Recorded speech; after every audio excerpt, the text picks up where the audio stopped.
sounds like a bunch of academics got in a room and tried to, sound smarter than everyone else. All right, let me do Okay. a test. Can you, Yeah. does that work? Like, Yeah. actually, I think we had some upstairs. I But have your screen.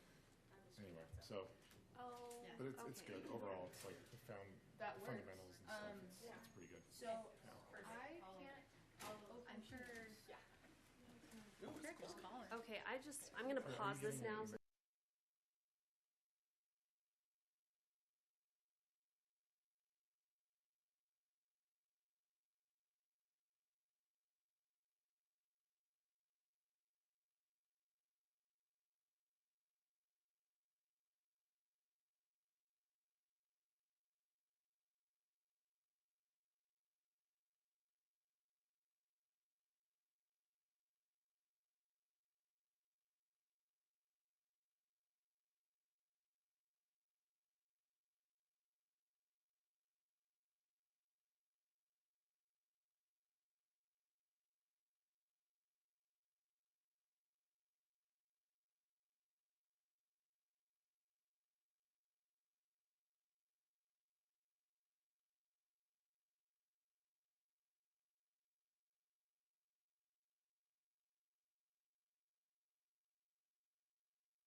This is a little odd from, excuse me. Quiet, right? Welcome to our work session today on January 6th, 2026. My name is Mayor Paul Benz, and I'll be leading our meeting today. And of course, we have a full council today. Councilwoman Newell, Councilman Harrison, Councilwoman Freeman, Councilwoman Stallings, and Councilwoman, don't tell me. Should I be offended? No, you shouldn't. Emily Lockhart. So welcome. Also welcome all staff who's here today. We welcome all of you, and we're glad you're here today. I have asked Rachel Freeman if she would offer an invocation.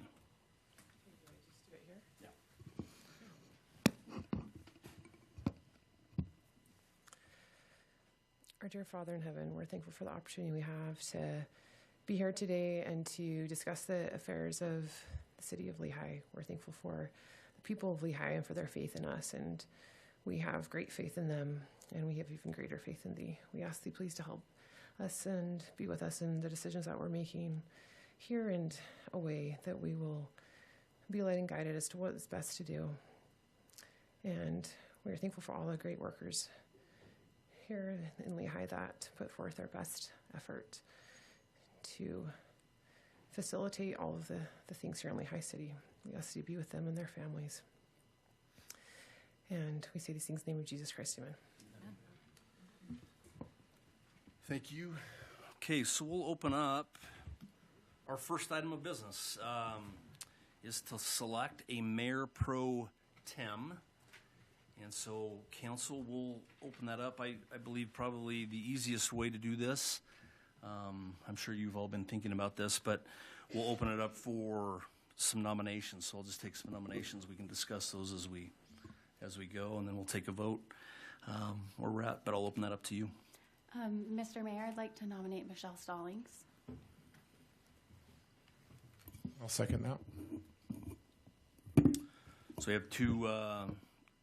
any talk about that? Those two motions, thoughts?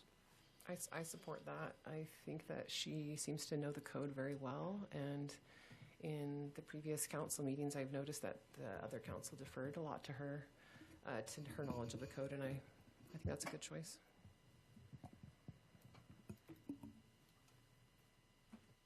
Okay, so let's take a vote. Heather? Yes. James? Yes. Rachel? Yes. Michelle? Yes. Emily? Yes. Okay. Congratulations, Councilwoman Stallings. I don't know what you do yet, but I'll tell you as I learn too. Okay, item number 3 on our list is the discussion of the 2026 City Council meeting schedule and agendas. I believe everyone has received a copy of that. We'll open it up for some discussion. I think there's some healthy discussion here to have as we put forth. We won't vote on it today, but we can put some information together so that we can prepare it for next week for City Council meeting. I'll open that up. Mr. Mayor, if I could, I think for this new proposal, it's a little bit different this time. What it does is it opens up several more opportunities, about 9, I think, throughout the year to have work sessions. I think with a new council, we could use several new work sessions throughout the year. But the concept is to have the 2nd and the 4th weeks of each month, Tuesday being our regular city council meeting, and then during the day on Thursdays doing the work sessions with staff. I like that idea. Sorry, can I say, can I speak? Because of OPMA, we, only 2 of us can talk to each other at a time, and I'd love to hear what all the council has to say, especially I just feel like it's important for us to build consensus and to really understand and dig into some of these issues. I loved how watching the previous council work with the Planning Commission, a work session there with the Downtown Revitalization Act, and it just feels like it really increases our productivity and helps us all to be on the same page. So I'd like to have more work sessions as well. Mr. Mayor, if I may, I am in full support of getting together. I also agree. I think that'd be really helpful. My main concern is, as a former planning commissioner, planning commission meets on Thursdays, And it's common or often a planning commissioner will come in on a Thursday and ask staff questions. Planning commissioners are limited to who they can talk to. They're only allowed to talk to staff. They're actually not even allowed to talk to each other. So I'm concerned that if we put it on a Thursday, number one, it'll overwhelm the planning department because they'll feel the need to come to our work sessions and talk to us about items. They'll also feel the need to be preparing for planning commission and helping planning commissioners. And then I worry that the planning commissioners won't be able to get their questions addressed. But again, I fully support like the concept of us getting together more often. I just want to throw out that Thursdays are typically reserved for planning commission. Thank you. Thursday, after reviewing last night, also there's quite a few meetings that I attend on a Thursday evening too, so we'll take that into effect. Councilwoman Stallings, any input on that? One thing I noticed about the Planning Commission I'm actually kind of envious of is they get their agendas well in advance. So I think if they're, needing to talk to staff, I think there is time, unless they procrastinate like I do, which happens. And the other thing, I appreciate your point, but a lot of times the work sessions, we've got a lot to discuss, I think, besides just land use decisions. So, and I love the idea of having more work sessions during the day. I think it would be better for staff, one less late evening for them, I guess. So I'm flexible. I'm good with whatever, but I really do like the idea of more work sessions, more input, and more counseling together, which I think is the intent of that. Mr. Mayor, can I ask you a question? Yes. From our perspective, we're here either day, so it makes no difference to us. Is there something special about Thursday work sessions as opposed to Tuesday or any other day? Just, I don't know. Help, if you don't mind, Jason, help us understand the difference between work session, which we're having now, pre-council, and council. Yeah, and maybe Ryan can chime in too if I lead us astray, but generally speaking, we work backwards. So a general meeting, that's when council can take action on items. That's when things are the most polished. They're ready for your approval. There are times when we may bring something that's not quite there, and then we work a little bit of that out. But generally speaking, we like that to be the finished product. Pre-council, that's typically reports or presentations, more informational items that will come to the mayor and council. Work session is really where we get our hands dirty. We have difficult discussions. We look at studies. We ask staff questions, things like that. So it's much more hands-on, if you will, discussions. So am I saying anything wrong? From the perspective of the Open Meetings Act, there is no difference. It's just the way you want to characterize kind of how each meeting works. So the noticing requirements are the same. We typically we've just said we'll only items for approval are on the regular session, not so much work session and pre-council. So it's just kind of really up to your discretion of what you want the nature of each of those meetings to look like. But as far as the legal requirements, there is no difference. Okay. Mr. Mayor, if I would, I'm interested to hear Heather's thoughts as well, and I apologize for my voice. It's left me at a very bad time. But I kind of like the idea of Thursdays just because I understand Tuesdays are going to be busy preparing for votes and decisions that night. Monday and Wednesday, I'm not sure if that would be great to have back-to-back days with meetings. Fridays, I know that much of staff is out on Fridays, and so using Thursday early enough in the day that there's a buffer between work session and planning commission, I think that's probably a wise thing to do, but I'd also like to hear Heather's thoughts. Yeah, number one is making sure all council members are able to attend, that it works with their schedule, because this is something new, especially during the middle of the day. So that would be critical. I wouldn't see an issue with, I know we talked about earlier about having work sessions on Tuesday, starting earlier, having everybody come prepared to have seen the items through planning commission, leading up to that and be able to talk about it for the meeting within 2 weeks. Work session's never going to be a replacement for the amount of work that needs to be done on an item. There are staff members, applicants, council members in other cities, members of the public who you're all going to have to discuss items with. So to think that we're able to, do that just with the one work session, there's still a lot of work that needs to go into each of these items. So I do like the idea of being able to have more work sessions, especially since this will be newer, to be able to dig in. But the most important thing to me is that it fits with everybody's schedule, and that I really wouldn't like to just throw extra meetings at staff if it makes more sense to consolidate them.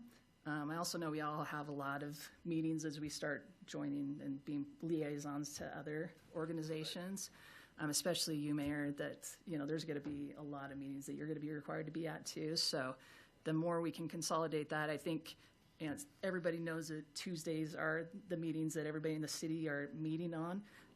American Fork does every Tuesday. Other cities are not meeting on Thursdays. So it may kind of hinder the ability to have other meetings on those days, which is typically a popular day to have meetings with these other groups too.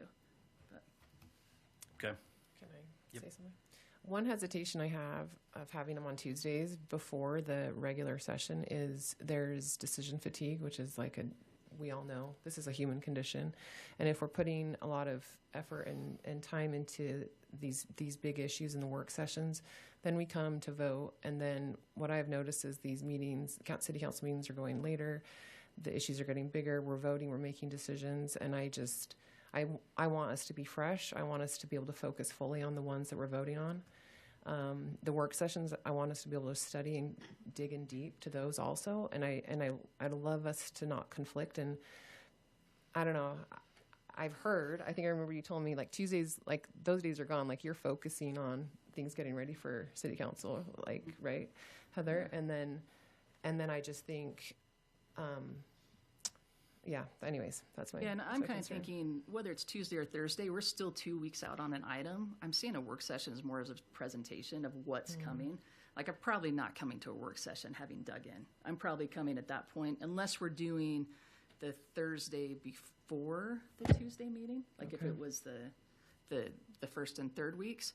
I don't know, because to me it would almost be okay, now I know what this is, now I got to go do the rest of the work to understand the application. It would almost be I'm wanting to hear a presentation. I want to make sure that I've seen Planning Commission on that item beforehand too. I want to make sure we don't have a work session before it goes to Planning Commission. So if we get too far ahead of things, that's also a concern too.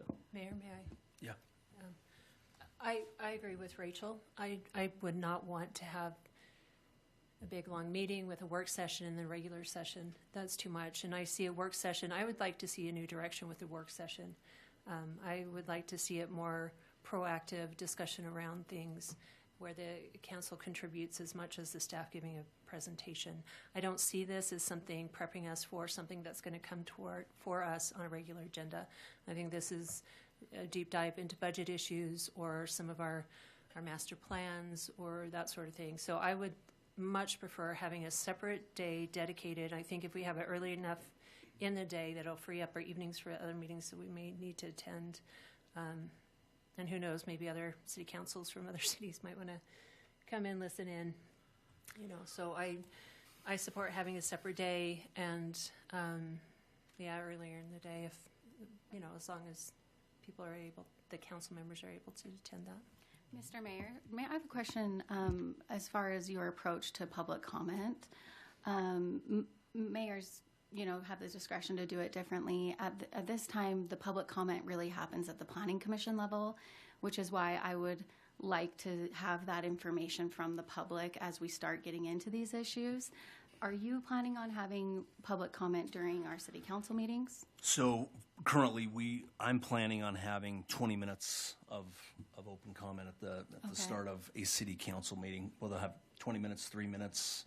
They can come share whatever's on that or what's on their Okay, and burning heart that night. and not that you have to decide today, but like on an item level basis, is that something you would open up? We'll look at those as they they come come. about. Okay, because that is important to me. In order to make these decisions, we really need to have that public engagement. And on that point, Thursday at 1 o'clock, a lot of our residents work full-time jobs that are during the 8 to 5 hours. It concerns me that we'd be holding very important meetings, as Councilmember Stalling mentioned, where we'd be talking about budget issues, general plan, diving into the meat and nitty-gritty of these topics. And our residents who deeply want to be involved in that would be working their full-time jobs at that time.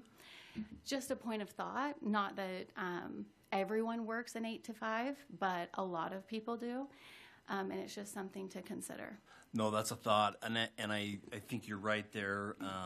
But I also would tell you that a work session normally does not have public comment. So tonight's a work session. We won't have public comment tonight, and it is recorded. It is an opportunity where they can go and see that. It is public. It is listed. They would be able to go find that information. So there's that side of it too. Jason, did you have a thought? No, I mean, like I said, staff, we're here anyway.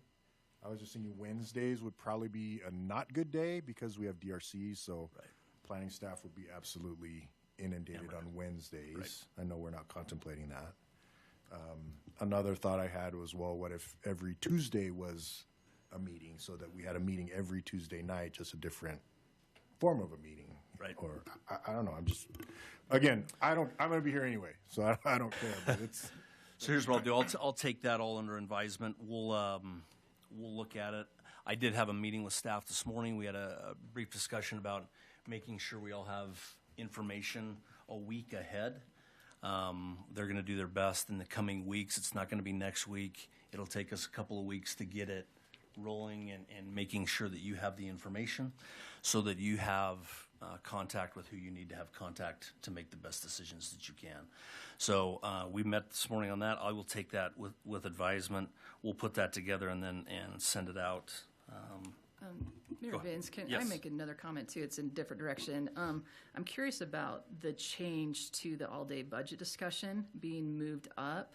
I don't know why that was because we've had that on the schedule for several months. But whatever the reason, I'm concerned about. One, if we have people who have been scheduled to come that day and rescheduling them, but also because of the amount of preparation each of the departments have to go into that, I would prefer that it was moved further into February if necessary to make sure that everybody has the full amount of time they need rather than move that up to them at this later date. So are you talking about the budget retreat? Yeah, on the 29th. So we have a council member who has a family, a great family thing that day, and Okay. they should be at that. So there will be. I will actually meet with Jason in the next day or two and Okay. Cam, and we'll put together to Yeah, see if I we can would stretch think- that day or. I would suggest put it moving it together. to the 5th then, rather than to move up the schedule on staff. We'll look at that. We are aware of that, Okay. and we'll give you more information as that comes. But there is a member of the council who won't be able to be with us all that day. So Okay. No, and I we'll think look at that's that. great that we're making sure everybody can be there. Yeah, we want to ensure we're at 100%. So thank you for bringing that up. I'll talk to Jason and Cam about that. We'll get it planned Okay. accordingly. Any other comments on the council meeting schedules? Just one comment, Mayor, on the reasoning for the second and fourth weeks as opposed to every week. I think it's helpful to have weeks where we can do assignment tasks, meet with staff, and to have 2 weeks where we're free without any upcoming meetings or agenda items. I think that's helpful. Just personally, I think that would be nice to stack them on the second and fourth weeks, and I think maybe staff would appreciate that as well. But just input on that. No, I'm good. all about less meetings, so I agree there. I'm just trying to think In the evening. holistically Yeah. how we can solve this, so.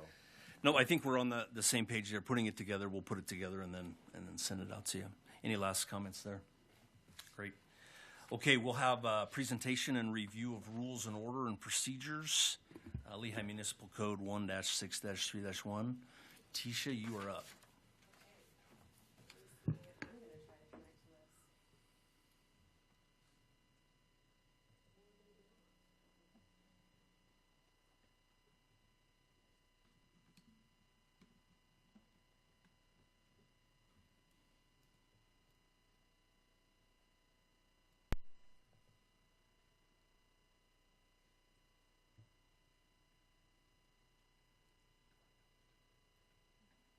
Just so you know, I always wondered how the council saw what was behind them.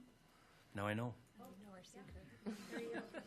You're probably not going to be able to read what I put on the PowerPoint anyway, because it's going to be really small, but it's just mostly to kind of help me through the talking points. Rules of order and procedure. We'll kind of just start with the purpose of this. It's to expedite and facilitate the city council business in an orderly fashion. And so pretty much everything that I'm taking in this presentation comes straight from city code. And I encourage you to read that section. Let's see, I had it. It's Lehi City Code 1-6-1-3 or 3-1. So in that code it says that the purpose is to expedite and facilitate city council business in an orderly fashion. Failure to observe the rules will not invalidate any action taken by the city council. So kind of breaking a rule, so to speak, doesn't invalidate any of your decisions. And then these rules are to be reviewed every 2 years, and kind of at that time that we review them, which is now, you can also feel free to make suggestions or changes or have discussions if you want to go a different direction. Okay, so Robert's Rules of Order, I gave each of you a book. I wasn't sure if Michelle and Heather you might already have copies. You do? You can just leave that with me, and we can save it for somebody else that wants to read. Maybe if another staff member wants to read it, they can. So we say that we loosely follow these rules. These are kind of the most common things that we stick to or try to stick to in Robert's Rules, but if you want to kind of experiment and look at other things with the rules, feel free to do so and talk to the mayor about those things. But this is kind of generally the things that we stick to and follow. So when there's an item up for a vote, after it's been discussed, the mayor calls for a motion or asks for a motion, and then a council member makes the motion, there's a second, and then the mayor opens it up for a discussion on that motion. And then this is also the opportunity when amendments can be made, and any amendment that is made to a motion also requires a second. Then a roll call vote is taken. Now, city code specifies that for certain things, it's a requirement that a roll call vote is taken. For record keeping, it's easier, Mayor, for my end, if you just do a roll call vote on every item, because it is a requirement that I have to note in the minutes how each council member voted on that item. So because of that, it's just easier if you do all votes by roll call. And then you announce the result. Okay, postponing or tabling a motion. If you want to continue an item to a next meeting, if you don't have enough information, you need more information, it's not ready, rather than tabling a motion, it's preferable to postpone it if you intend on seeing the item again. So if you could make a motion that says you want to postpone this item until a specific council meeting, or you want to postpone this item until you have this certain amount of information, that's usually the best way to do that. Then we're not tabling items, because once you table an item, it's like on the table indefinitely until you bring it back. And some items might never even come back, and then they're just kind of left on the table. And then you don't have to go through the motions of untabling an item as well. So it's just preferably just use postpone rather than table. Other things that you can do is you can limit debate before a motion is made. So you could say that so the council could make a motion at any time to limit debate on an item. As long as it's probably not less than 3 minutes, which is specified in our code. You can also move at a time to close the debate. If everyone on the council has spoken already about the item and you're just kind of ready to move to a motion, a council member can also move to end the debate. So just some options that you're aware of. Previous question, this is also used at the end of a debate. If council's ready to kind of move on and just make a motion on the item or a vote, then they can say, I move the previous question. And then if you have any questions, kind of as we're going through these points, just go ahead and just interrupt me to ask the questions. Okay, code of conduct. I realized I wasn't speaking into this. Could you hear me okay? Yeah. All right. For code of conduct, so the mayor is the chairperson, and he will only vote in the case of a tie. So no one member of the council can make decisions for the group. Members shouldn't give the perception that they represent the full body of the council without kind of the council's approval or vote. Also in the code, let's see, it specifies council members should not exercise individual authority over the city, its employees, and its enterprises. That's pretty self-explanatory.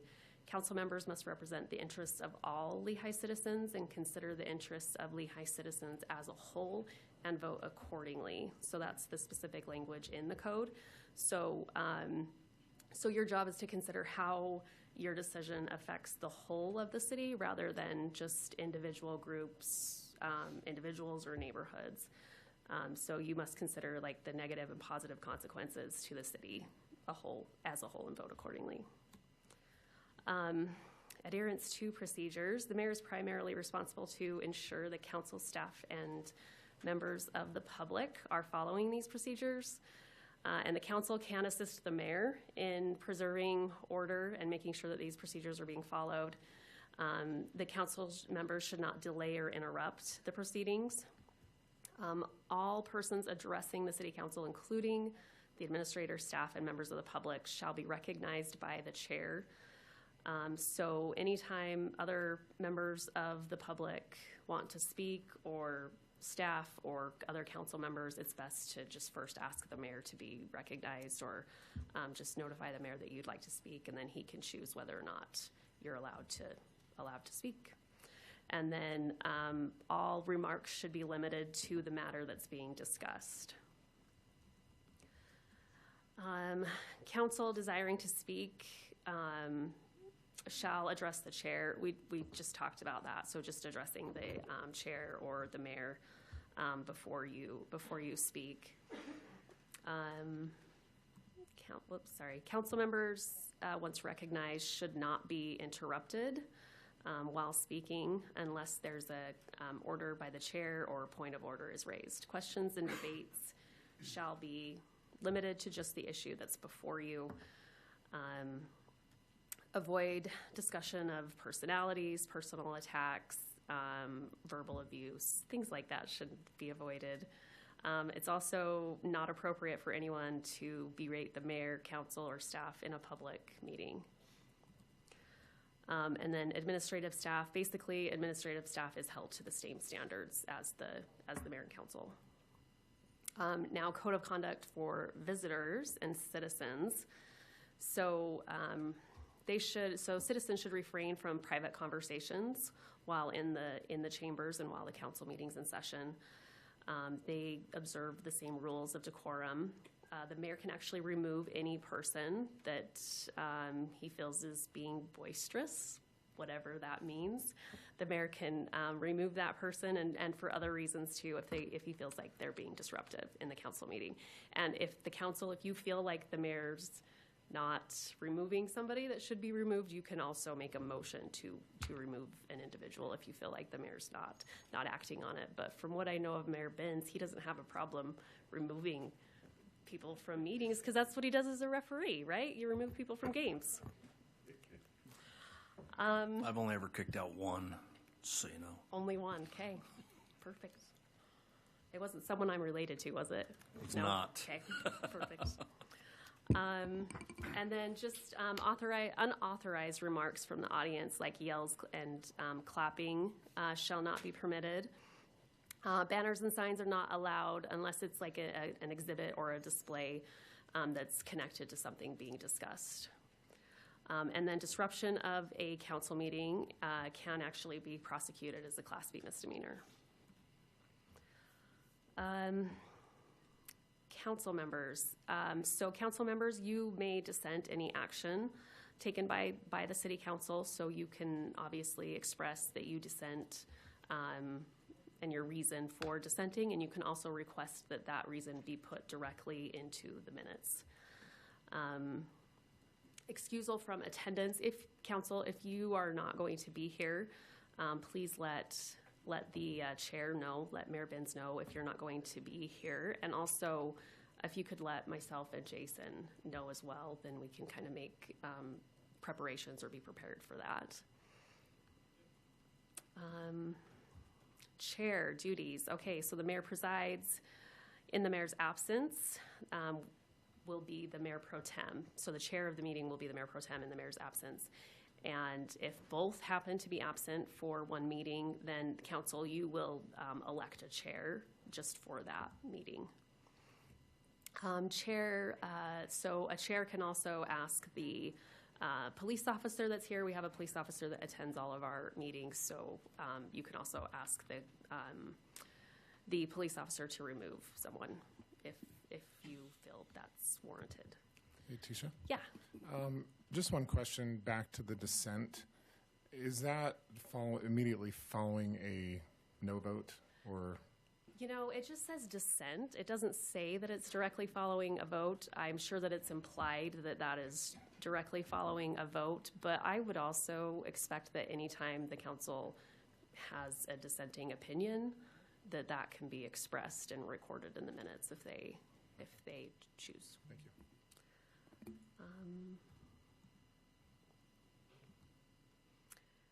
Okay, let's see.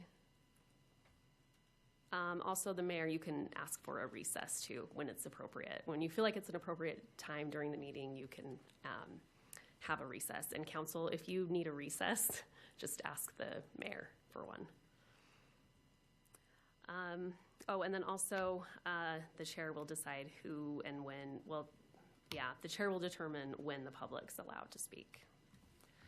Okay, agendas. We kind of talked a little bit about agendas. Those are, so I prepare the agendas under the direction of the mayor and the city administrator. And in the event that a council member wants to add an agenda item, a council member must obtain consent from the mayor or one additional council member.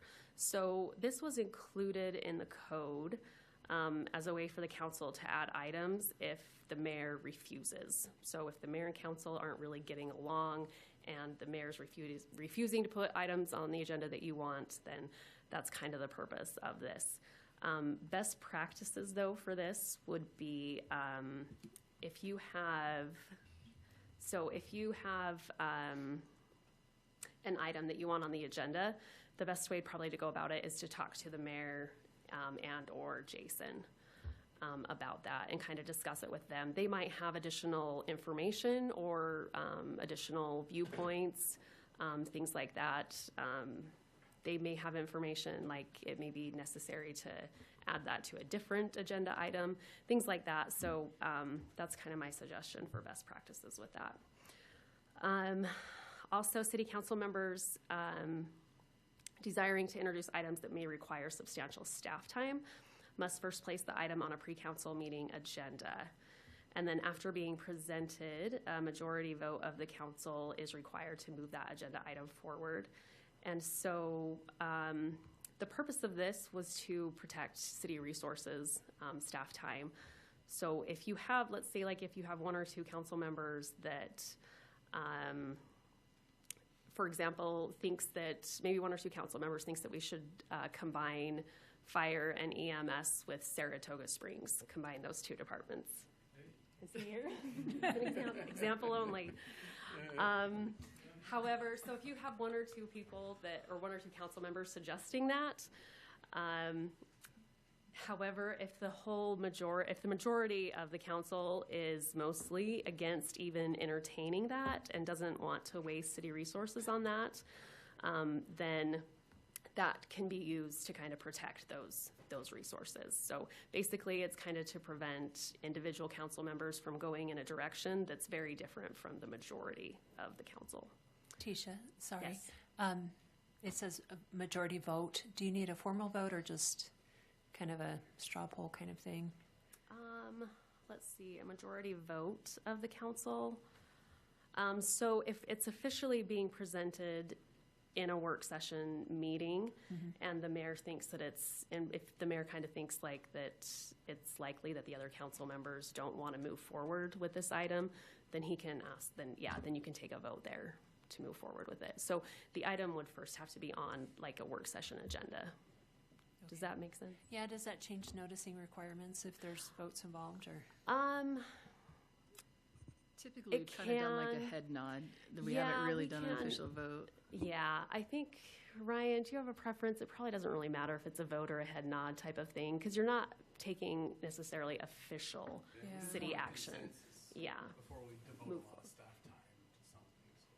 So, yeah, I like the idea of a formal vote because then it's clear, right? And you can go back in the minutes and see what the vote actually was, but I'm just wondering if it changes noticing at all. I agree with that. If we know ahead of time that we need to have a vote on it, then we can certainly notice it that way. But again, where it's not official action, you can do a head nod or a vote, and maybe probably whatever Mayor Benz prefers to do with that. And he could just ask individually for, against, kind of, Yes, informal. he can. Yep. Kind of a vote. Okay.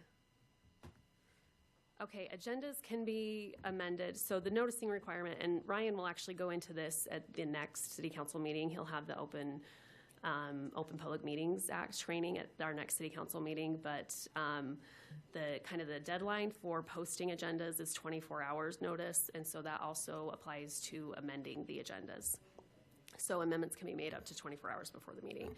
And then we've kind of had discussions about posting those agendas a week before the meeting, and so staff is kind of going to start working towards that direction. Hey, Tisha, I've noticed in the past there's been items that have been removed last minute, like during the meeting. Can you explain the difference? Just for individual items? Yeah. Oh, sure, yeah. So it's if you're going to add something to the meeting. So like the intent behind this is the council shouldn't be discussing something that wasn't noticed where the notice wasn't, or where the public wasn't given sufficient notice, right? But if you're pulling it from the agenda, then you're not discussing it, right? So, do you have anything? Yeah, in the first instance, it's a legal requirement. In the second instance, it's more a matter of inconvenience for those that have come to speak on that item. But it's not a legal requirement that you amend the agenda to remove items, just because, again, in the first instance, at least the public knows that it's going to be discussed. And the second item, you've inconvenienced people by taking it off, but it's not a legal notice requirement. And usually what best practice, what we've tried to do, if we anticipate that there's going to be public showing up for this item, we'll update the agenda on the website and I'll usually like highlight it or something that says like this item's been pulled from the meeting. If it's something that we don't anticipate if we don't anticipate any public comment on it, we may not do that. We may just pull it before the meeting.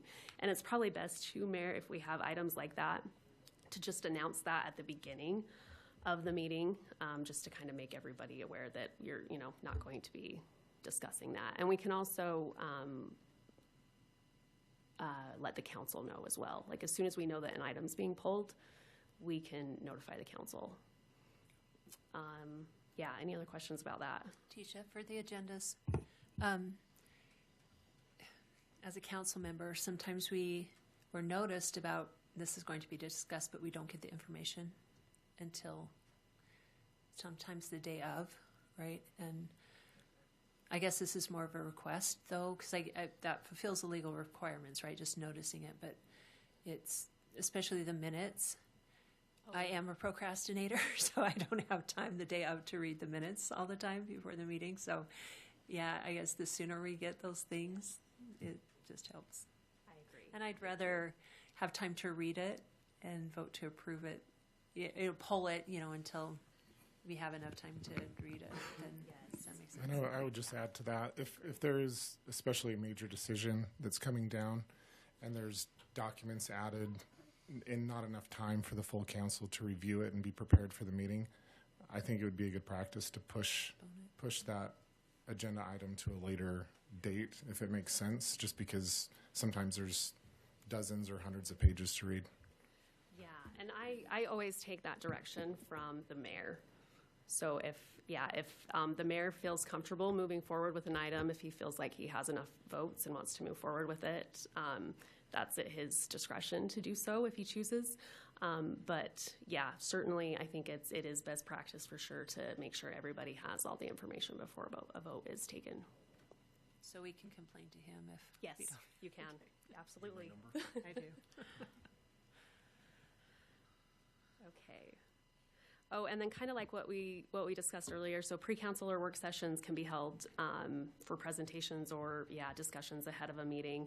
And then I think kind of what we said earlier, final action generally is not taken in a work session meeting or pre-council unless it's necessary to advance the work of the city. So the only time that we've had items on a work session that are on there for approval is because the mayor felt like it was necessary to advance the work of the city. But otherwise, generally, we don't follow that practice. And then, with the difference between like work sessions and pre-councils, like Ryan said, it's all kind of the same. It's just how you want the meeting to run. Okay, citizen speaker rules. So only one person can approach the mic unless approved by the chair, and only the person at the mic may speak. And they must clearly identify themselves, and that's for the record, and that's a requirement. I have to, anyone that comes to speak before the council, I have to have their name in the record. So hopefully you can give that direction before the public makes their comments. To reduce replication and save time, pooling of speakers is encouraged, where one person may speak for a group. Written comments can be submitted before the meeting to the council. Speakers shall address their comments only to the mayor and council. So sometimes the public may turn and try to address an applicant or staff or something, and if you could just redirect their attention to the mayor and council. Can I ask a question about that? Yeah, sure. So I have never been a council member before, obviously, and there's a little button you click that says e-comment. So Yes. when someone does that, where does it send the comment to? Yeah, you guys will get those comments Okay. directly sent to you in your email. Okay. Yes, and in fact, the system is set up to where I can't specify between Planning Commission and City Council, so you will also be getting the Planning Commission comments, which that's probably helpful anyway, right? Can I ask a quick question? How long before the meeting does that functionality turn off? Yeah, so I think it's like 11 o'clock or noon, and I think I specify on the website when that needs to be. And I think on the website I encourage people to get their comments in as soon as possible so that you guys have time to consider all of those comments. But yeah, it's I think just the morning of the meeting. Yeah, I and think we it's can 11. change that if you'd like. Like if you want that extended, you can, or we can just kind of keep it at like noonish. Whatever the senior people think. Heather and Michelle, you're getting those comments? You have enough time you have enough time to read those Yeah, comments? most of normally? those comments come when it comes to the planning commission, so we get them well ahead. Because that's so- when it's being noticed, so, yeah. So you feel like there's enough time if we're cutting that off at noon? Yeah. Okay. Yeah, most comments are for the planning commission meeting because that's when the public noticing goes out, like the letters are actually sent, and so the public is generally paying more attention to those letters that they get in the mail. Where city council, we honestly don't have very many that use that e-comment.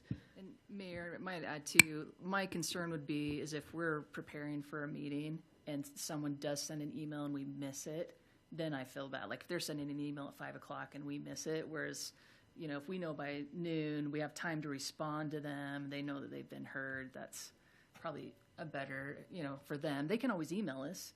And I don't know if on the webpage, if it has, and it should have a link to the council. So if they can't leave an e-comment, they could just go to that page and send everybody an email if they wanted to as well. Yes, that's also on the website. Are we able to respond to e-comments? I didn't think there was.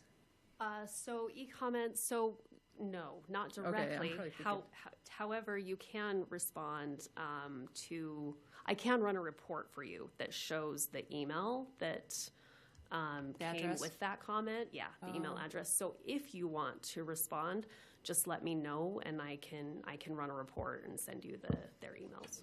I would love it with the new website if we can just have an email address attached to whatever comment comes to us so we know. You know what I mean? It just saves a step, saves you a step, saves us a step. Like, we can engage with the public Yeah. if needed. In fact, we may have that ability to already add that. I will check and see if that's something I would we just can like us just to be add. able to be as responsive as possible. Mr. Yeah. Mayor, if I can add on to that, if they send us a comment, it's noticed that this is a part of the public record. This isn't just an email that would have to be grandma'd. The comment given becomes a part of the public record. So I think it'd be important for everyone to recognize that your response, I'm assuming, would also be. And that you, as you would want to respond accordingly with the knowledge that it would be the public record. Yeah, thank you. Kind of is anyway, right? What's that? Our responses are public record anyway. I mean, Well, I there's- mean, they can be grandma requested. They're subject to grandma, so somebody could request those. And that's the same whether they submit something through e-comment or directly to your email.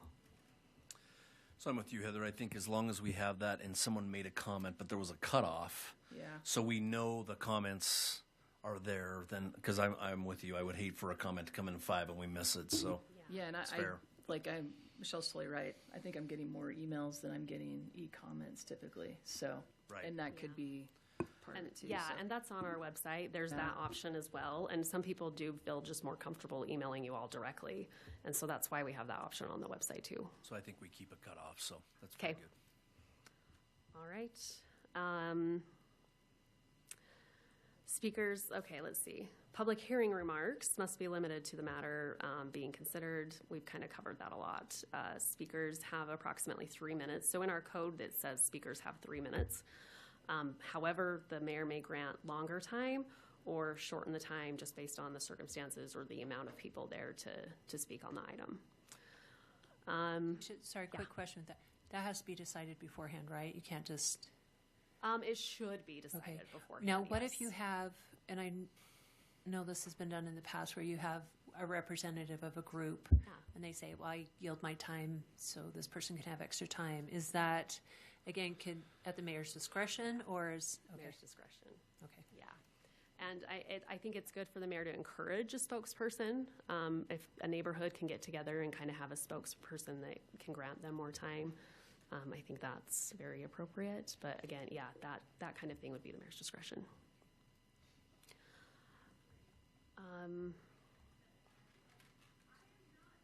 And then just that the council members will refrain from debate during the time allotted to speakers. So have everybody give their public comments first.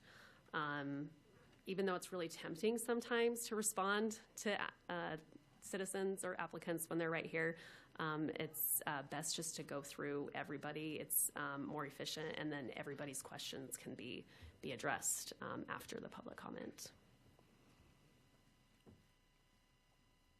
Okay, electronic meetings. So council members may participate electronically as long as the method allows for real-time interaction to discuss, ask questions, and vote. So we don't need a camera.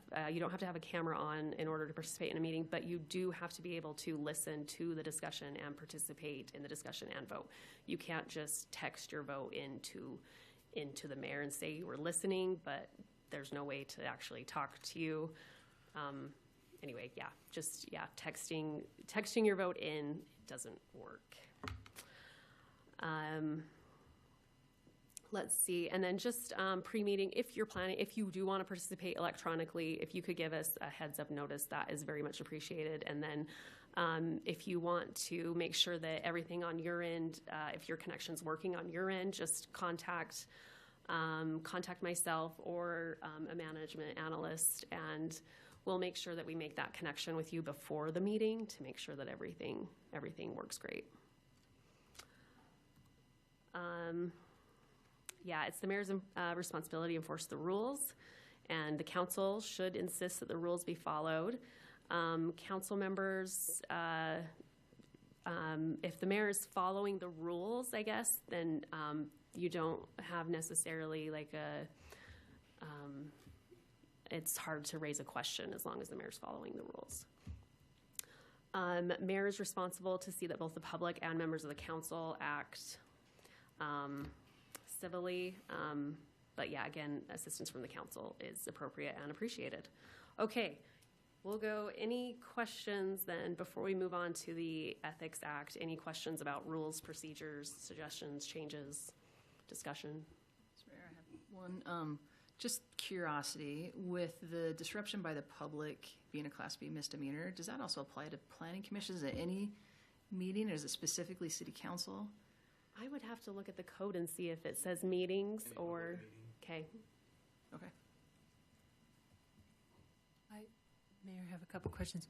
I'm going to ask Jason this because it says in there we're supposed to address the chair, but when we have questions for staff, we're supposed to ask them of the city administrator first. But I know we typically call in individuals, so.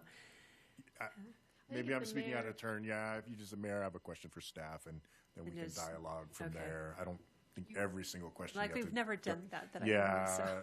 I think it's just to prevent sidebar conversations and things like that. But Okay, so yeah. address the mayor and then Good for point questions of for staff. clarification. Yeah, and usually the mayor too will say, well, in the past, the mayors have said, you know, Any does council have any questions for staff? And then you can kind of just informally have that interaction with staff. Okay. I'm happy to hear that we can postpone items. Is there any reason to table them versus postpone? Yeah, there could be reasons. If you're not sure when you want to bring it back, like if you don't have, or if you don't want to bring it back too. If you're not sure, if you don't want to bring it back or you're not sure, then tabling it is the best option. Okay. Okay, so question about that, if you're done. I'm not, but go Okay, ahead. you can finish. Go ahead and finish. Oh, I have other questions, so if you have a Well, follow-up. just on how that. would you untable something? So just at like a next, Yeah. you would just say, hey, I would like to bring, do you put it on the Oh, agenda so I would to put it untable on- something? Yeah, Do so I you- would normally put it on the agenda to Okay. untable, but it would have to be requested. So the mayor, you know, I would take the direction of the mayor, and he would say like, we need to put that on the agenda to untable that item, and then the very next thing on that agenda would be that item. So if you untable it, then you can discuss it and vote. If you choose not to untable it, then we just skip it. Okay. And Mr. Mayor, same realm of questions, so sorry to interrupt you, Michelle. This is how, in my mind, maybe this is what would work. So we've had the instance where we've tabled something because we've had them go to a developer agreement. So there may be this undetermined amount of time. So the tabling would be when they come back with the developer agreement, rather than saying postpone is we're going to set a date of when it's postponed to. Is that when you kind of? That makes sense, yeah. Okay. Just, I think if you intend to delay a vote, but you have intentions of bringing it back, whether that's at a very specific date or if it's something where you need more information, you can also postpone for that. You can say that, you know, I move that we postpone this meeting until we get this traffic report back, or until we get this, or until staff is ready to bring this back to the council. So if you have direction, Almost, yeah, yeah, you can. okay. Yeah. It's just kind of the, you can use them interchangeably. Okay. There's just kind of, just the procedure is different. There's also a different message Yeah. sent on the item, right? Yeah. Tabling it has a somewhat of a death to it, where postponing doesn't. Yeah. Yep. Good point. Michelle? Sorry. Okay, this is, I do not see any problem with this, with our mayor here and his experience refereeing things and enforcing rules. But if there's an instance where we think, okay, that's not appropriate, or, you know, the rule, is there a way to kindly, you know, bring that up? Point of order, or, you know? Yeah, I think it is a point of order. I would have to break out the little book to see if Do I that need would to be the read best, my most appropriate, homework? but just kind of going off of what I know, I think point of order is the probably best, and then he can okay. address that as part of the procedures. So yeah, anytime there's like a procedural question, yeah, point of order is probably the best way to bring that up. Okay, and then when the public is addressing the council and maybe they felt the need to berate us or make personal comments or whatever, where is the line of freedom of speech, versus decorum? And the one thing that I can see is that we are supposed to address the topic at hand. And so if they get off the topic, in any direction, then we can bring it back. But I'm going to turn free speech stuff over to Ryan. I just know other city councils have dealt with that. So Yeah, so so there's kind of a different purpose, right? The 20-minute citizen input, they can talk about whatever they want. They're just limited in time. And even that's not a requirement of an open meeting. It's just more of a consideration of the public. If they get off topic, that would be something I'd want to see the mayor try to bring them back. Eventually, I think the mayor could cut someone off. I don't think we'd ever want to, initiate the procedures to expel somebody from the meeting if it's just content-based, but because it would need to come to the point where no matter what they're saying, it's not what they're talking about, but it's disruptive to the meeting, that we would excuse them for the meeting. So yeah, because the First Amendment, there have been cases where legislative bodies try to kick somebody out because of what they're saying, and that gets them in a lot of trouble. So versus manner. Yeah. Okay. Mr. Mayor, if I may, on that point, I think the line really comes down to threats of violence. Councilmember Newell and I have both been a part of a meeting where someone was escorted out because of something like that. And so for me, I absolutely believe in the First Amendment, but any threat of violence would be where I would draw the line. And it could be more than that, but that's certainly one category where you could kick somebody out. But even if somebody just refuses to sit down after their time, and again, with some discretion, they go 3.5 minutes, you're not going to throw somebody out of the meeting. But after you've asked them a couple of times, okay, your time's up, thank you for your comments, and they just won't stop, or they're yelling at people, then we'd escort them out of the meeting. So Do you want to maybe talk to about the difference between a public forum, creating a public forum versus kind of our public comments? yeah, that's a much broader Yeah. discussion, because when you Okay. talk about public forum, you're talking about websites, and you're talking about, also probably not tonight, but yeah. Okay. Any, That would be a good discussion, maybe when we do Oklahoma or something. But okay, any other questions about that then before we? okay, sorry, Yeah, one no, more. you're fine. Just That's to great. clarify, in the code here, it talks about that you're not supposed to represent, that you're representing the body unless there's a vote of the body making you that spokesperson. And that comes from the body, not the mayor necessarily, right? The mayor's not the one who designates a spokesman. Correct. Okay. Sometimes the mayor will know that he has the support of at least 3 council members. It does say, though, that I think in our code it does say a vote is required. But that can be a head nod. Yes. Yeah. Just a head nod or direction.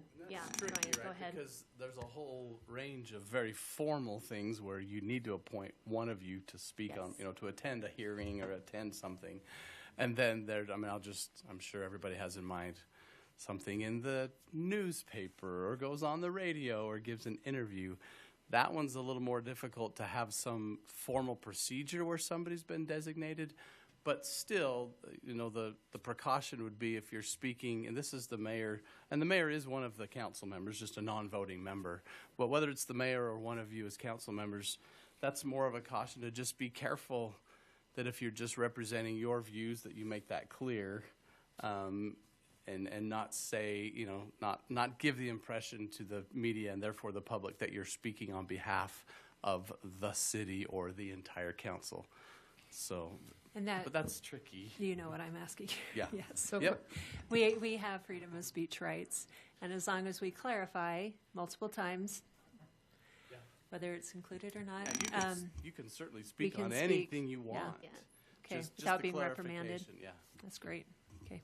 So do you say that then, like if you're doing a Facebook post or whatever, you're saying this is my opinion, or this is my view, instead Well, if and you're if you're not speaking to- designated If it's as something reporters that's do that. already, and it kind of, if it's something that you've already acted upon too, so if the council's already made a decision about something, it's probably a little easier for you to just say your opinion. But if you're speaking to something that the council hasn't decided, that's probably where you just need to be a little bit cautious with saying, just clarifying that you're just representing, these are just your views. Heather, do you have a comment? I would just say, because I did quite a few interviews, I would always start the interview with that statement that I represent myself. These are my opinions, having that clear.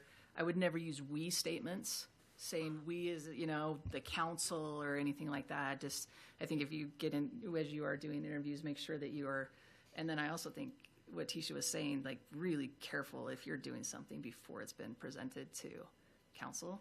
But yeah, I know it's tough because they can always just, take a quote from the middle of what you're saying. But I think if you just, make that really clear, and that was just something that just became almost automatic, being able to say, this is who I am. This is, I'm speaking on behalf of myself. I do not represent the city, and that's. So. Mr. Mayor, while we're on the topic, could we put Teal on the spot and maybe just talk about media requests and how the best way to handle that Yes, might please. be? Yes. Teal? Do you want to come up here, Till? Welcome, Teal. Thanks for having me. So when it comes to media, and you'll get requests all the time. Most of the time they'll come directly to me, but if they happen to come to you for your own, I guess you can say like protection and to make sure that you are knowledgeable about what they're asking you about, I prefer and we ask that you come to me. I like to also be in those interviews as much as possible. Again, it's just that I don't want them getting you in a situation where it's like a I gotcha situation. It's obviously there's going to be stories that don't paint Lehi in the best light, and we understand that. It's not about hiding anything. It's about putting out the right information that is going to help our community, information that is accurate and that is relevant. So, yeah. Do you guys have any questions? No, thank you. Yeah. Okay, any other questions before we move on to ethics? Okay.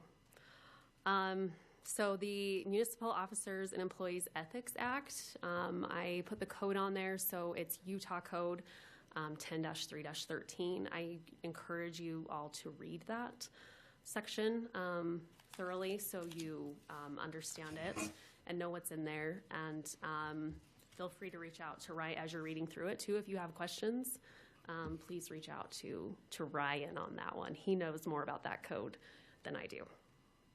And so as I'm kind of presenting this to Ryan, I hope he'll chime in and give us additional information as we go through these things. Okay, so just the purpose of the employee, I'm just going to call it the Ethics Act. The purpose of the Ethics Act is to restrict officials from acting in a way that benefits them personally or financially. And officials may not act in a way that creates a conflict between private interests and your public duties. Requirements. So prohibits officials and employees from using their position for personal gain. Disclosures. So new last year, the state passed a requirement that all council and mayor members submit a financial disclosure document to myself, and then I am required to send a link to the state. These also have to be posted on our website, and those will be on our website until such time that you leave office. The requirement is very specific. It has to be submitted between January 1st and January 31st of each year. So I will be sending you all a copy of the disclosure for you to redo and sign and get back to me, and then we'll have those posted on the website.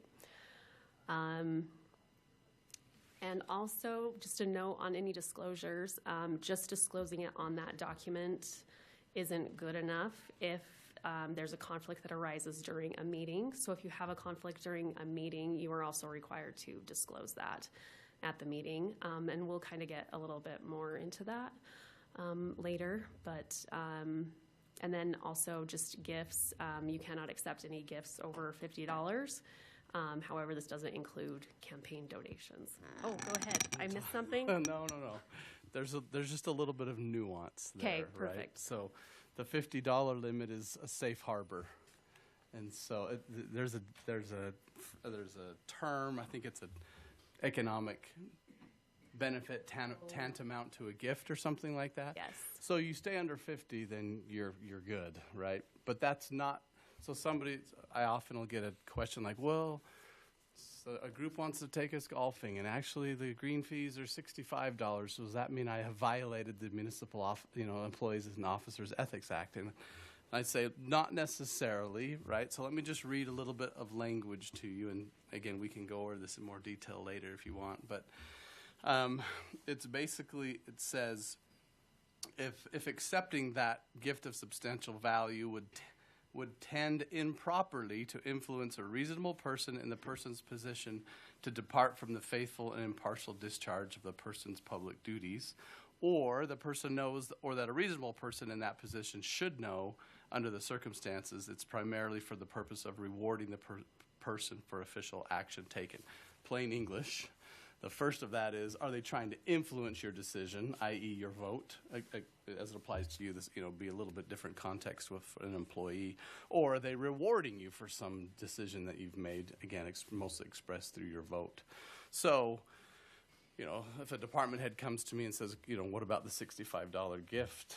Or $65 golf, is that a violation? So, well, it's not an automatic violation, but if you're in a position where you're deciding whether to recommend a contract with this company to the city council, then you better stay under the $50 limit, because if you go over it, you're now outside the safe harbor, and so somebody can then conduct the analysis of that language to see if a reasonable person, and that means it's an objective standard, right?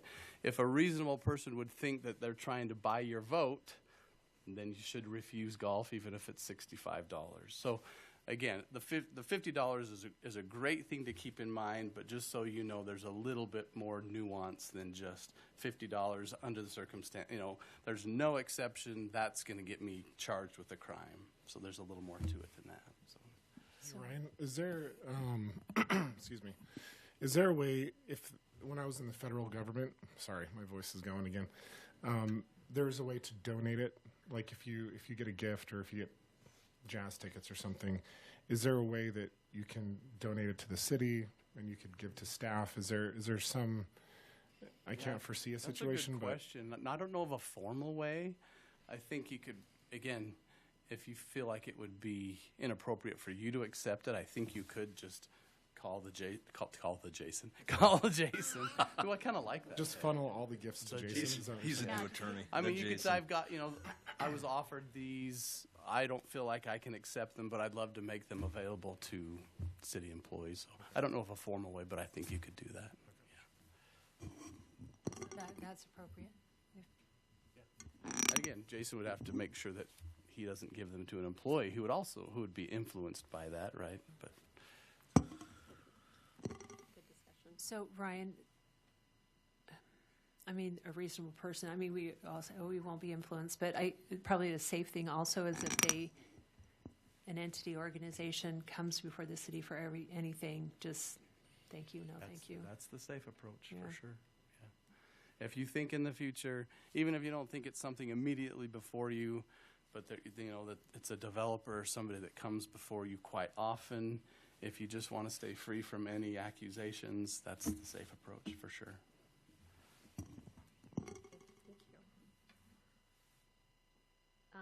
So recusal from discussion and voting. So if there is a conflict that exists on an item that's brought before you, the council, you may be required to refrain from the discussion, abstain from voting, and you may even need to leave the room during the deliberation.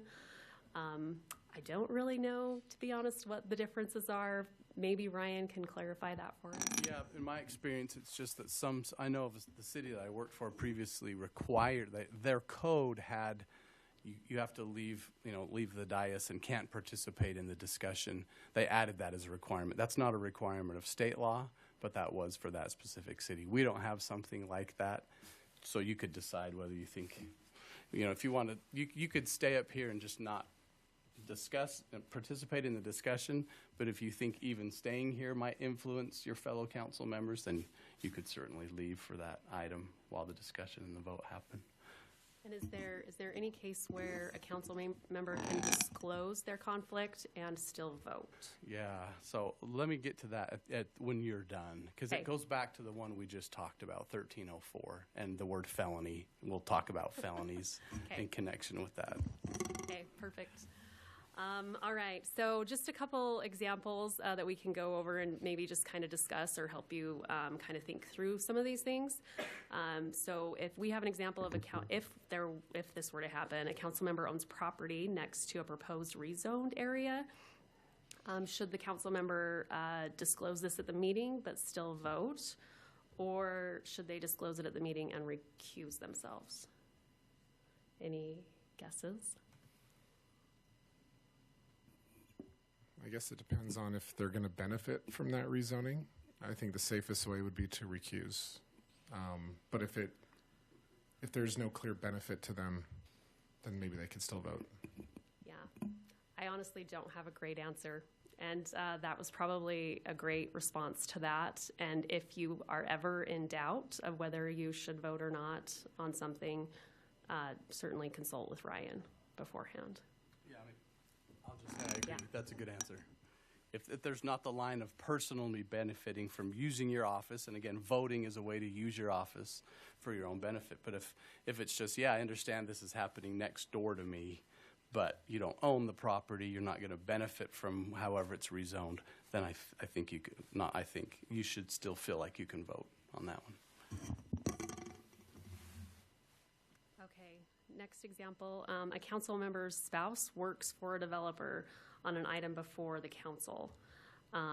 Should you disclose it during the meeting but still vote, or disclose during the meeting and recuse? I think you should disclose and recuse because you're going to benefit financially or not benefit financially as an employee of that development. I like that answer. Do you have anything to add on that one? This is what I was going to get to later. Okay. So, hypothetically, because we had really close to the same scenario where a former council member said that their spouse worked for this company, but that didn't affect their judgment, and so they were going to vote anyway. And it sent me into a panic because that was great evidence that maybe a crime had just been committed. Okay, so yes, again, you identified the line, right? If that vote could somehow benefit you personally, whether it's you directly or through your spouse, that should be disclosed, and absolutely you need to recuse yourself from that vote, just so nobody can make the allegation again that you used your public office to benefit you personally, either financially or any other, some benefit derived from that vote. You just want to stay away from that completely. So. By the way, ChatGPT helped me come up with these examples, so I didn't intend. None of them are intended to be really from. Close to home on that one. Maybe it's a common one. It was, this was ChatGPT generated. Okay, the next one, a city employee helps review bids from a company they own stock in. Should they be allowed to participate in that review, not allowed to participate, or can they participate if it's disclosed? So this is more dealing with like a city employee situation rather than council. So when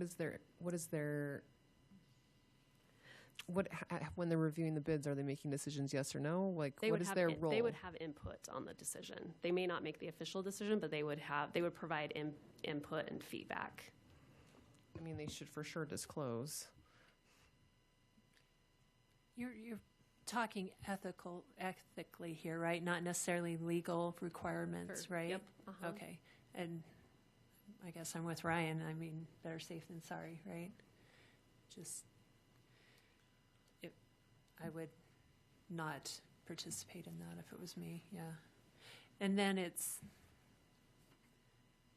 I don't know. We all have like 401ks. It's like, I don't know where their stock is. that's too remote. I mean, this is another really good one, because the statute itself would say you just need to disclose that. It's an interest. What's the an investment creating a conflict of interest with your duties. So under that statute, you just have to disclose. But then again, if you're involved in it in such a way that recommending which bidder to approve could then benefit you personally, then you ought to stay out of that decision. You ought to remove yourself from the bid review process altogether. So. Yeah, and that's what our department heads would do as well, or the employees should employees are also required to submit conflicts of interest statements. And so, a department head would not have an employee on a committee or a review committee for bids if that employee had financial or personal interest. Okay. Heather, do you have a comment? I just think it's interesting because you're now saying that this bid is going to change the stock market too. So, and then too, like, how much of a mutual fund do you own? Do you own, you own a million of this mutual fund, 10% of it's in TI.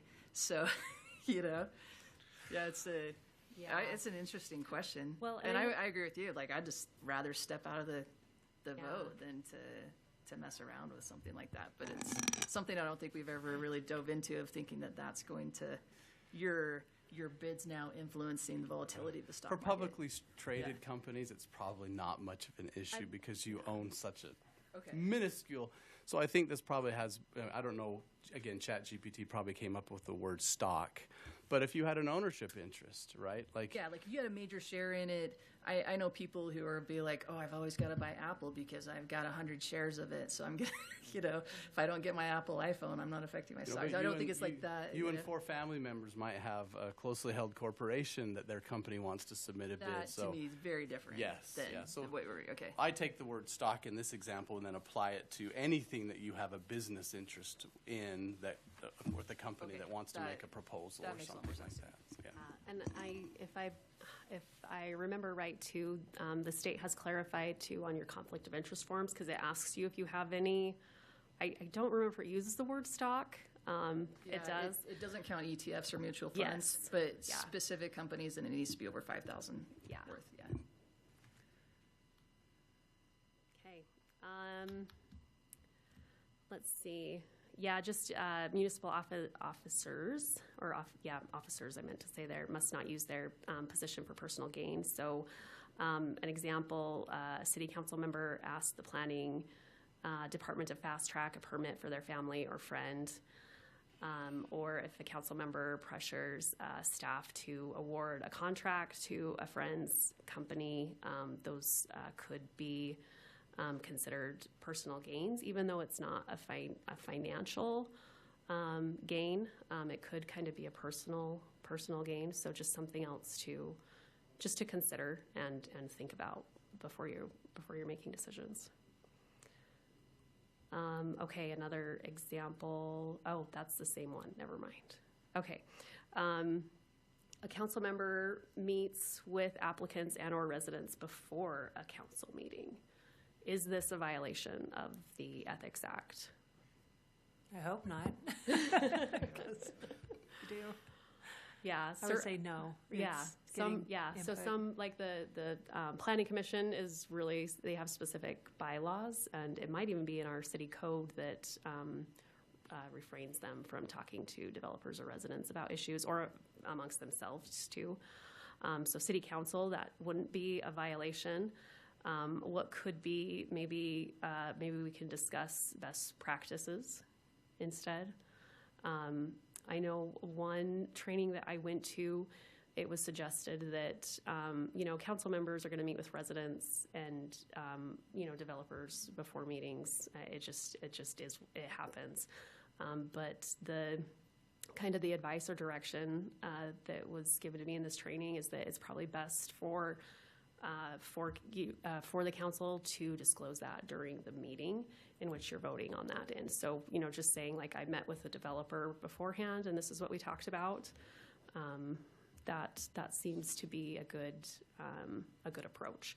Or the same can go with citizens. If you're meeting with residents and stuff before a meeting, that you're going to be voting on, just as you're having the discussion, with the council, just stating that you met with residents and these were their concerns.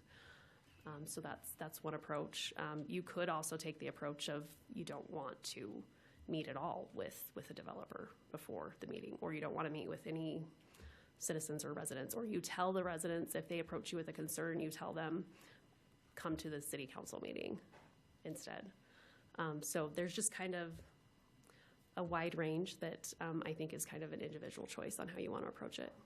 Yeah, Mr. Mayor, if I may, I felt very limited when I wasn't able to engage. I understand why we do it on the Planning Commission that way, but I would just really encourage everyone to engage because it's one of the things I'm very excited about now being on the council is having that opportunity, and I have no problem disclosing the conversations in a meeting, but I just think there's so much value there to engage at that level prior to making the decision. Thank you. I do like the idea of disclosing it, just because the public open meeting is to deliberate in front of the public so they can see, how the decisions are made, and you can't get all the information in their 2 or 3 minute, time. But I do like, and my policy is I'll meet with anybody who asks, developers or residents or whatever. But I do like the idea of being able to present what was discussed in those meetings. So. I have a question about that. Let's pretend that I meet with someone, or 2 of us do because we can, and then we want to kind of get everyone else's on the same page, kind of, and say, hey, we met with so and so. This is prior to the council meeting. Can I send out an email to the whole council and say this is what? Can I send out like a voice memo? Like how I said, how does that work? Yeah, Because we'll cover this on the open meetings training, and I better verify that it's still there. But there's this really weird exception to the Open Meetings Act. And hopefully there are no state representatives listening to this, but I imagine they probably carved it out for themselves. But it's blanket to any government official that you can basically do that electronically, not from the dais. So you couldn't be texting each other in a public meeting, but outside of a public meeting, you can exchange that kind of information electronically. So by email, by text. So again, let me make sure that it's still in the code. But it's a very strange exception to what you would normally expect from the Open Meetings Act. But then we just can't really respond because we can't have like a discussion about it, but we can inform each other like that. It doesn't really put parameters on it. Do I think it's a good practice? Absolutely not, because you could definitely violate the spirit of the Open Meetings Act by having all of these kind of discussions outside of the public view. So again, my job in a couple of weeks will be to tell you what the exception is, and then you'll have to govern yourselves as to making sure that you're complying with the spirit of the act. So. Yeah. Well, I was talking to someone from I've been looking at other councils and how they do things, and someone gave me that idea that they just, if there's an issue that's important to them, they email it out to everyone, and then they speak to them individually, say like, hey, after they've had time to read it, like, what do you think about this? I don't know. Anyways, and that seems like a better way than having, I guess, an email discussion or something with all people on the same email chain, because then it's not one-on-one would certainly, be safer. It's a safe harbor for you to have conversations one-on-one than for all 5 of you or 6 of you to be having an electronic discussion that's outside of the public view. And I would just add, Mr. Mayor, that I think there's a difference between sharing informational exchange versus discussion. So if I come across something that I think the whole council should see, I think it would be a good practice to pass that along through an email or a text, but not expect a response or a discussion. That's a good point. I guess the only other thing I'll add is just remember that GRAMA and the Open Meetings Act are 2 separate acts. So you may be able to have an information sharing thing electronically that doesn't violate the Open Meetings Act, but it's still subject to a GRAMA request.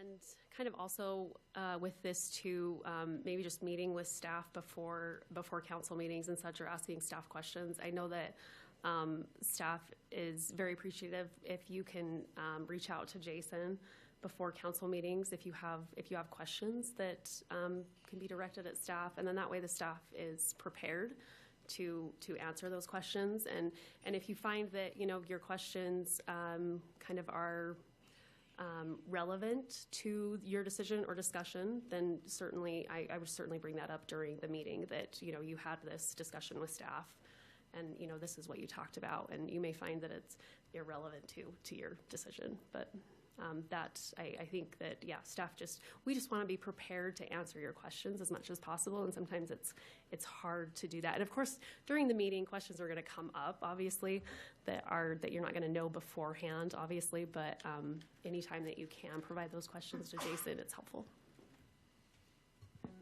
In my opinion, that goes back to, for us, having all the information as far in advance as possible.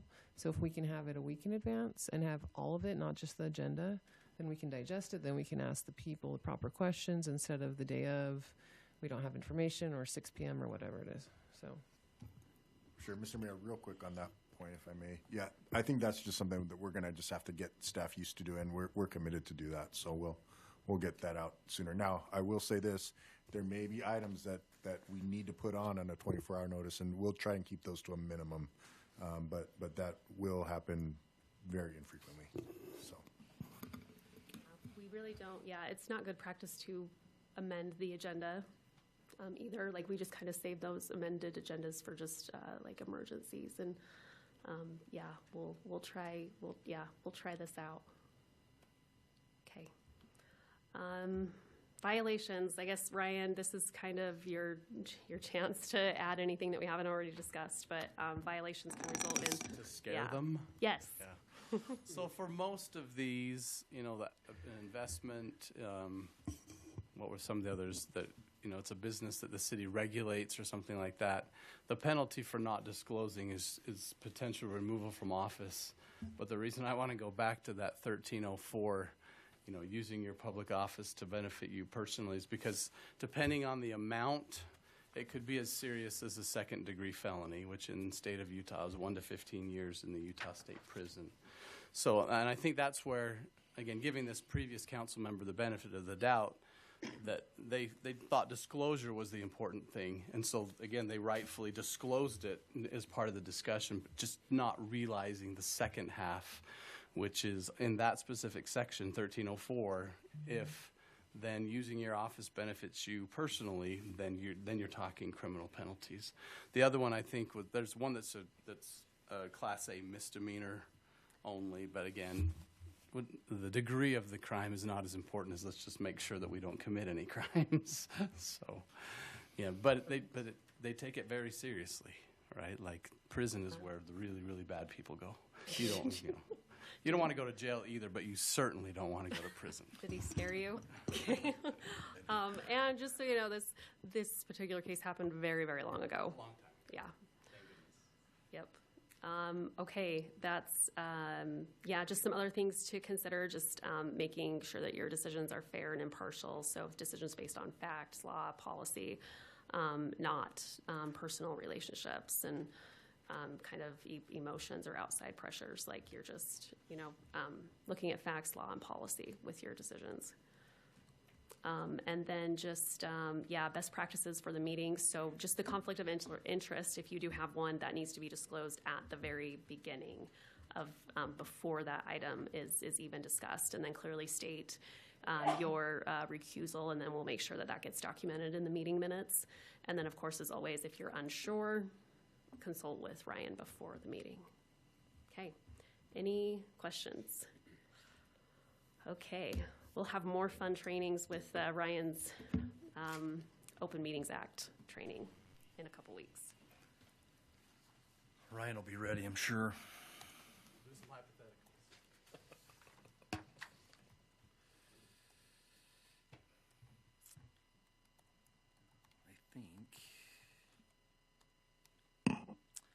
So I believe that's the end until 6 o'clock. So we'll adjourn this meeting till 6 o'clock, when we'll return to this room for the ceremonial oath of office administered to myself, Councilman Harrison, and Councilwoman Freeman. So we'll adjourn till 6 o'clock. Yes, do you have a Do comment? we move for a recess? I'd like to move for a recess. I'll second that. Okay. Recess is granted. See you at 6. You gotta hold a vote. Oh, are we voting? Heather? Yes. James? Rachel? Yes. Michelle? Roll call vote, very Yes. seriously. Yeah. Oh, we just did. Sorry, Mayor, I don't know.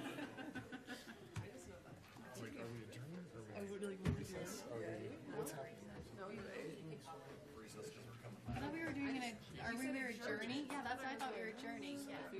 It does say you're.